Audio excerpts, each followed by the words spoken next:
Hey guys, NinjaFairy here. Welcome back to my channel. This is episode 20. And I know you guys are thinking, the last episode I posted was episode 14, but apparently the gaming software I was using made it so that the last 5 episodes I recorded actually were showing a different screen, but I was recording my voice. And I'm pretty sure you guys don't want to stare at a blue screen for 30 minutes and listen to me ramble on. Because 1, that's not fun, and 2, there would be no point to it. Okay. But anyways, so I'm going to put a link in the description for a YouTuber who recorded their own part of the 5 episodes that I couldn't post, so you guys will still be able to see the content of someone else, but then you can always come back to me.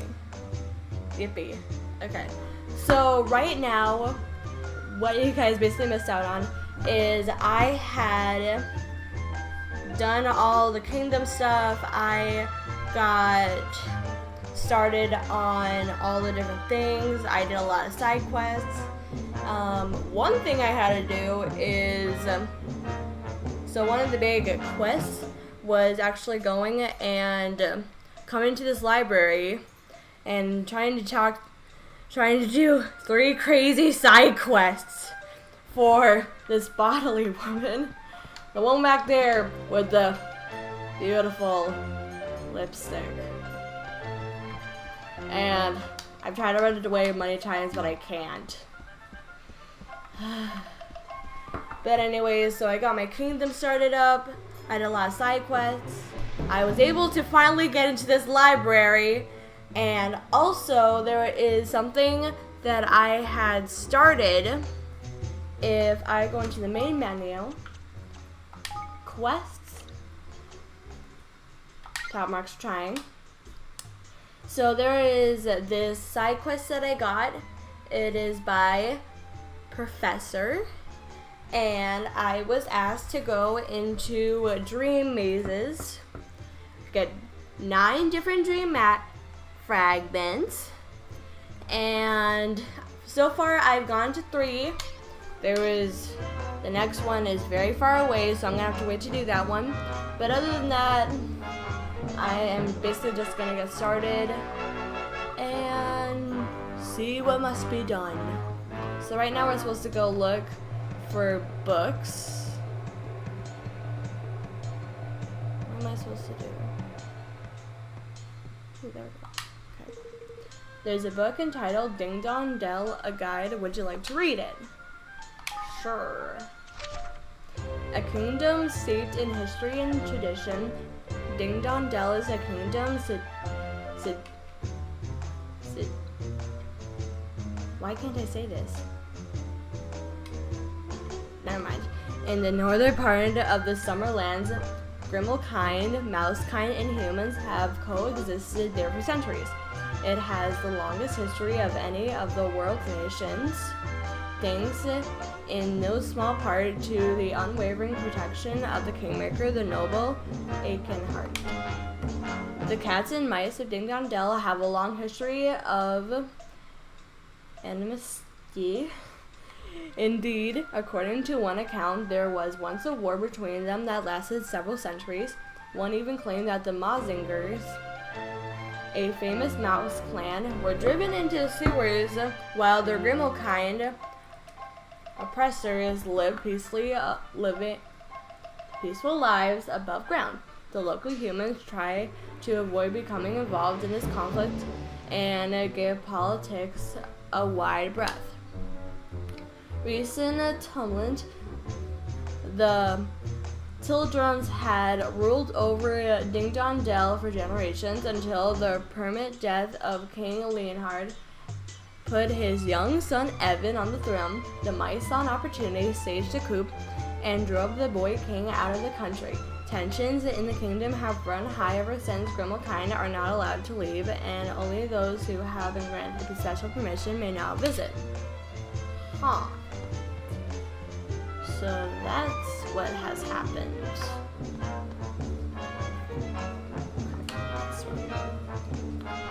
There's a book entitled Allegoria. Allegoria. A guide. Would you like to read it? Yes. These are very short books. It's very nice. At least it's not like a 20-page thing. A long-lost magical kingdom, Allegoria, was a large kingdom that once stood on the continent of Nazca. Its kingmaker was known as the Horned One and was possessed of great power and great vitality. Doloran, Allegoria's last king, was unable to control the fearsome creature, and his kingdom and the land on which it stood were lost. It was said to be a beautiful, peaceful place, but no trace of its remains. Interesting. There's a book entitled Hydropolis, a guide. Yes. Hydropolis. An ocean kingdom governed by strict rules. Hydropolis is a maritime kingdom comprising several islands known collectively as the Hydropelago.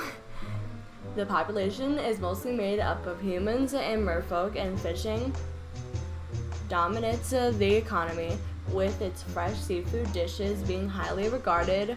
Brim Skimmer, the nation's kingmaker, lives beneath the sea and is rarely seen. Queen Neri, the ruler of Hydropolis, has decreed a number of activities to be strictly forbidden. Furthermore, tourists and merchants from overseas are forced to pay punitive taxes, meaning that although the kingdom is a beautiful and fascinating place, it seldom receives any visitors. Many locals object to see draconian rules, and though local officials do their best to suppress this dissatisfaction, it has yet to be fully quelled. A battle for supremacy. Humans and merfolk now coexist peacefully, and I'm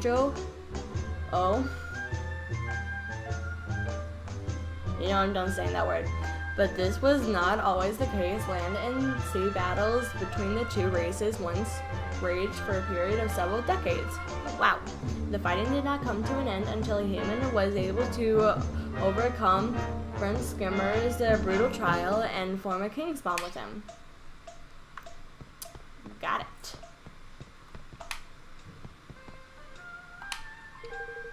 There's a book entitled Goldpaw, a guide. Would you like to read it? Sure. A kingdom where all is left to luck. Goldpaw is a large kingdom situated in the northern part of the Summerlands. The local population is dominated by dogfolk. In Goldpaw, everything is left to chance. Even the tax rate is determined by the roll of the die. Longfing, the local kingmaker, is held in high esteem on account of his reputation as a bringer of good fortune. Gambling is part of day-to-day life in Goldpaw, and its state-operated casino is also popular with visitors to the kingdom. Fortune-telling is also highly prized, and the local people tend to consult the stars in times of confusion or distress. As a result, the leader of Goldpaw, otherwise known as the Grand High Ruler, has tended to have quite a talent for clairvoyance. Master Panachius is the current High Ruler. A beacon of regional peace, the port of Capstan upon Hull is considered part of Goldpaw for administrative purposes. Goldpaw once sought to gain control over their settlements on the Eater Downs, but their attempts were repelled in a series of bloody battles. These scars have long since healed, however, not least because many people from the province have since moved to Goldpaw in search of fortune. One more.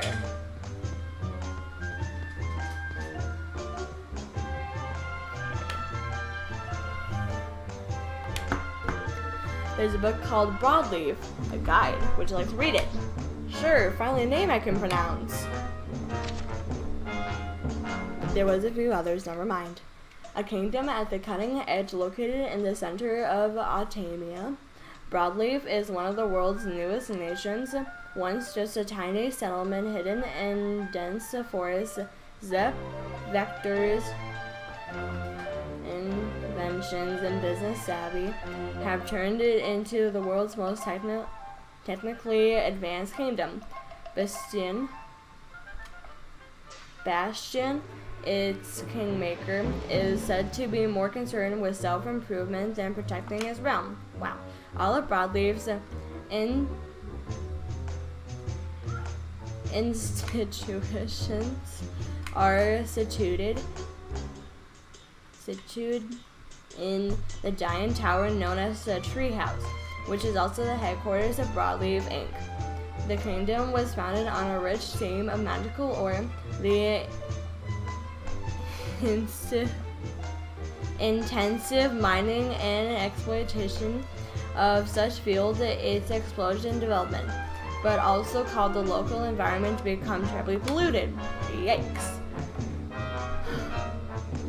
Tactical technology for all several conflicts have taken place between the people of Broadleaf and the local monsters over control of the region's resources.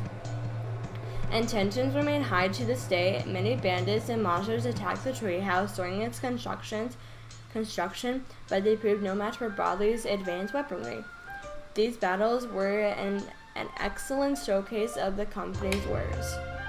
Alright, I think that's about as much as I needed to know for now. I can't believe that there's already stuff in here about the coop over in Ding Dong Dell. This place is more up to date than it looks. Yeah. I'd better catch up with the others and figure out what to do next.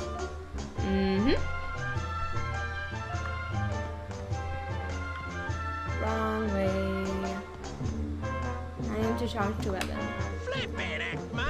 Flippin' Heckman. It'd take you a lifetime and I have to get through all this lot. We'd best make sure we pick our reading material wisely, ain't it? Oh, wrong one. Have you finished checking everything, Roland? All done. Alright, let's go and find the others. They're not that hard to find, they're just scattered around. Okay, there we go. Alright, I think I read up on the history of pretty much every major nation in your world. This place sure has been seen its fair shares of wars, though I guess it's true of my world too. But if this stuff is anything to go by, the only way to steer clear of all the fighting would be to have no contact whatsoever with any other country, period. Are tamed precisely the jolliest of conclusions, but it sounds about right to me.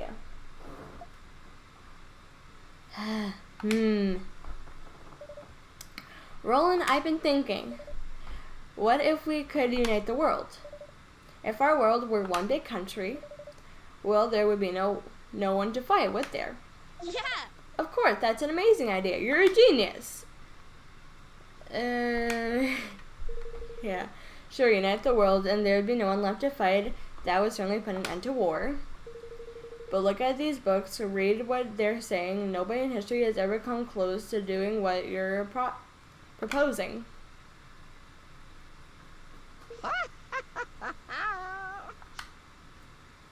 Bodily?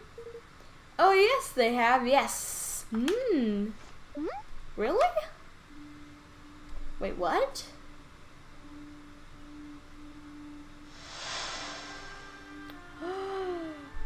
Oh, this is cool.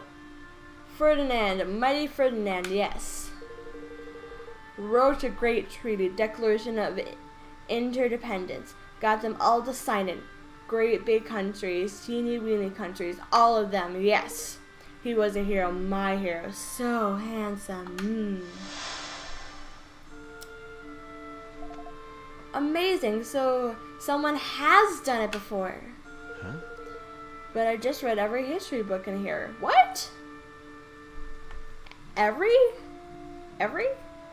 And none of them so much as mentioned his name. You read a few of them. Of course not. It's top secret. Only special people know. King Ferdinand. Alright, everyone, let's head back home and decide what we're going to do next. Alright. We need to talk more about this banner of ours. Alright.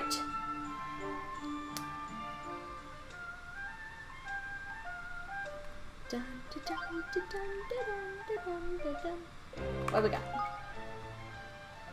Okay, what's this?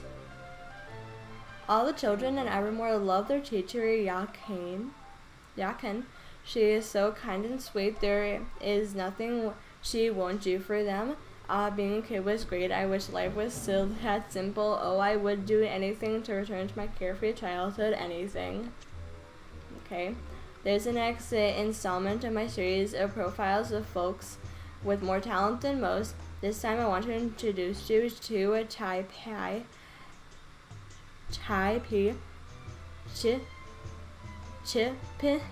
a master carpenter whose skill with a hammer is second to none, whether he's building or battling.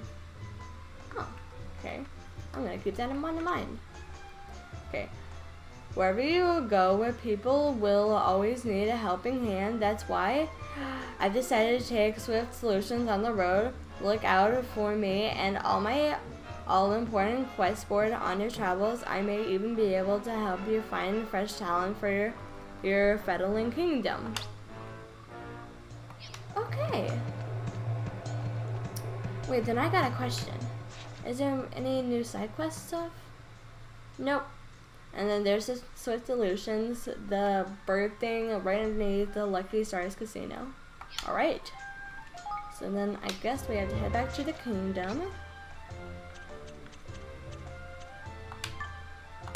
Evermore Castle, yes.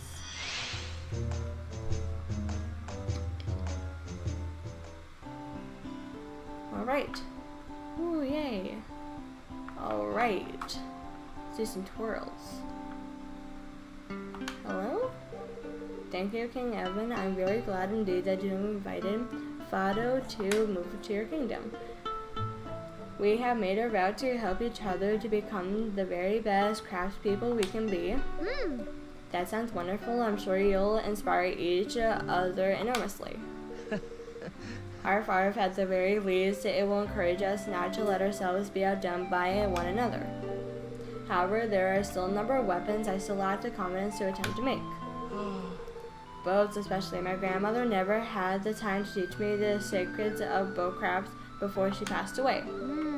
I'm sorry to hear that, but what about if you were to look at the work of other warriors? Might that help you gain confidence? Grandmother always said that it is from the work of greatest craftspeople that we learn the great craftspeople ourselves. Yes, I think that might help out a lot. Oh wow. Well, I better go and find you a good example to work with then. You would do that for me, Your Majesty? Oh, how kind. If I could have a hybrid bow of grade 5 or higher to it would be most helpful. No problem. Once I found what you need, I'll bring it to you right away. A hybrid bow of grade 5 or higher. No. Okay, so I got more quest stuff. Wait.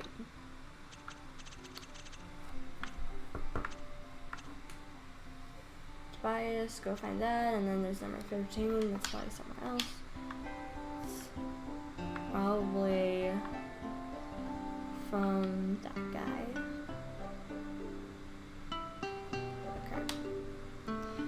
I probably want to complete this part first. I'd like to start talking things over right now, but you have kingly duties to attend to. Why don't you catch up with things here and come speak with me once you're done? Yeah. Okay, so I'm just gonna go over all my king stuff. Once I've done that, then I will be back. Alright guys, I've done a little bit of work around the kingdom and I completed a few side quests. So let's see what Roland has for us. Are you ready to get the show on the road? No. One more thing. Let's just quickly save our progress and then we'll get the show on the road. How about that?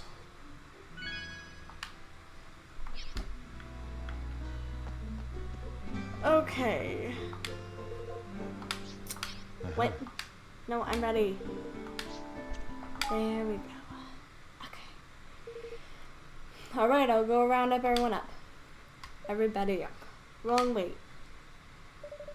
There are a few things I'd like to speak with you about first. Alright.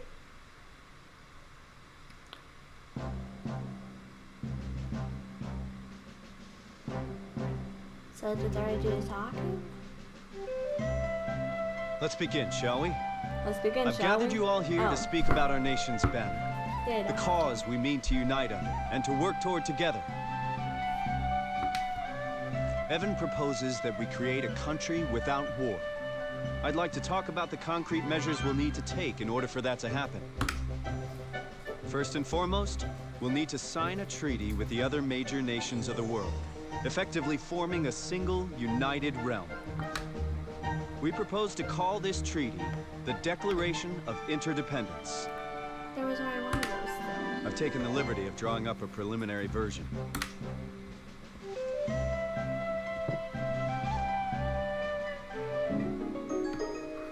Okay. The Declaration will be our banner, the cause for which we fight. I like it! But won't that Dollarin idiot be trying to mess things up in other countries, like he did in Goldpool? We think that's highly likely, yes. But we can't worry about that right now. All we can do is visit each nation in turn and try to convince them to sign up. You're really thinking of doing this? You realize it's a fool's errand now, don't you? What do you mean? Sure, this plan of yours is a noble one, and a fine banner for an up-and-coming kingdom to unite under. But you're about as likely to get all the nations of the world to sign your little pact as I am to grow a third blasted leg. Don't say that. We can do this. Says the man who just strolled in from who knows where. Don't need me putting these daft ideas in their heads. And what would you know about running a country, huh? Stop it! I don't know if we can do this. But it doesn't matter. I want to do it anyway. You what now? I've realized something. Now that we've been to all these places and met all these people, I don't just want to do it for Nella. I want to do it for myself. For all of us. I really do want to make a world where everyone can be happy. And I don't care if we might not succeed. That's no reason to give up. That's right. Of course, it won't be easy getting all of the countries of the world to sign our agreement. But if there's even a chance of success, I have to try. And I'll need all of your help to do it. Woo woo. How can a man say no to such a speech, lad? I'm with you, your majesty. Come what may. Better start with an easy one first, huh? I reckon Goldpool sign up, man. Yeah, provided Pugnacious isn't the grudge-bearing type. Good. Then it's decided. We will unify the world, just as Ferdinand once did.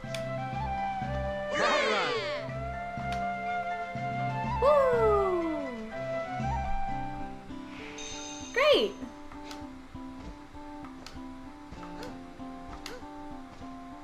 Alright, well, sweet. I'm going to end the episode here. I hope you all enjoyed this episode. I hope you all have a good day. Next time we're probably just going to, we're probably going to head out to Gold Paw next. Yep. So next time we're probably going to go around, try to look at we're probably going to do a lot of different types of traveling around. But we'll have to wait and see. I hope you all enjoyed. NinjaFairy out.